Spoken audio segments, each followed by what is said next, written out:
இன்றைக்கி நம்ம வீட்டில் என்ன ஸ்நாக்ஸ் பார்க்கலாமா? அதுக்கு முன்னாடி நம்ம சேனலை சப்ஸ்கிரைப் பண்ணிக்கோங்க. வாங்க வீடியோக்குள்ளே போகலாம். இன்றைக்கி ஈவினிங் என்ன சூடாக ஸ்நாக்ஸ் சாப்பிடணும்னு தோணுச்சு. எங்கள் அம்மாகிட்ட கேட்கலான்னு போனால் எங்கள் அம்மா உட்காந்து வாழைப்பூவை வடை க்ளீன் பண்ணிட்டு இருந்தாங்க.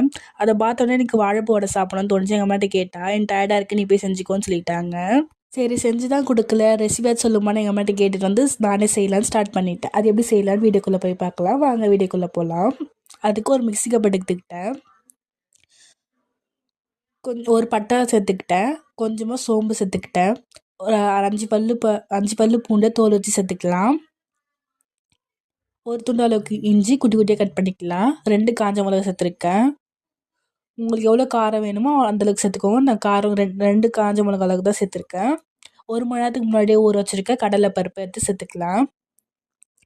கடலைப்பருப்பு சேர்த்து மிக்ஸியில் போட்டு நல்லா அரைச்சிக்கலாம். நல்லா குறைன்னு அரைச்சி சேர்த்துக்கலாம்.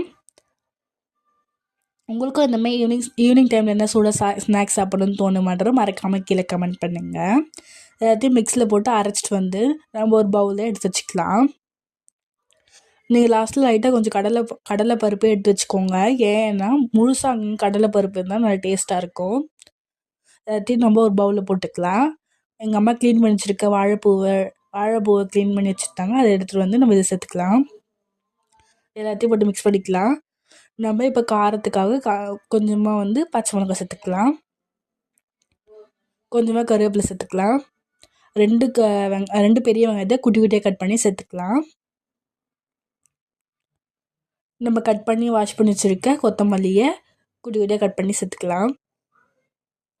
கொத்தமல்லியில் தூவிட்டு லாஸ்ட்டில் கொஞ்சமாக பெருங்காயத்தூள் போட்டுக்கலாம். எல்லாத்தையும் போட்டோம். லாஸ்ட்டில் உப்பு போடவே மறந்துட்டோம். ஸோ அதனால் லைட்டாக சால்ட் போட்டுக்கலாம். இதில் எல்லாத்தையும் நல்லா மிக்ஸ் பண்ணி விடுங்க. எல்லாத்தையும் நல்லா மிக்ஸ் பண்ணி விட்டுட்டு நம்ம கையில் எடுத்து தட்டுற அந்த ஸ்டேஜ் வரமே நல்லா மிக்ஸ் பண்ணிக்கணும்.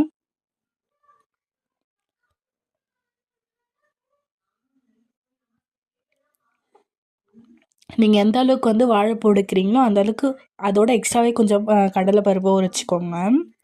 நான் இது ஈக்குவலாக எடுத்திருக்கேன். நீங்கள் எக்ஸ்ட்ராவாக எடுத்துக்கோங்க கடலைப்பருப்பை. நல்லா அந்த வடை தட்டுற அளவுக்கு வர ஸ்டேஜில் நம்ம எடுத்துக்கலாம். இப்போ நம்ம ஒரு பேன் எடுத்து வச்சுக்கலாம். தேவையான அந்த வடை நம்ம பொரிக்கிற அளவுக்கு எண்ணெய் சேர்த்துக்கலாம். நல்லா சூடான எண்ணெயில் நம்ம தட்டி வச்சுருக்க வாழைப்பூ வடையை பொரித்து எடுத்துக்கலாம்.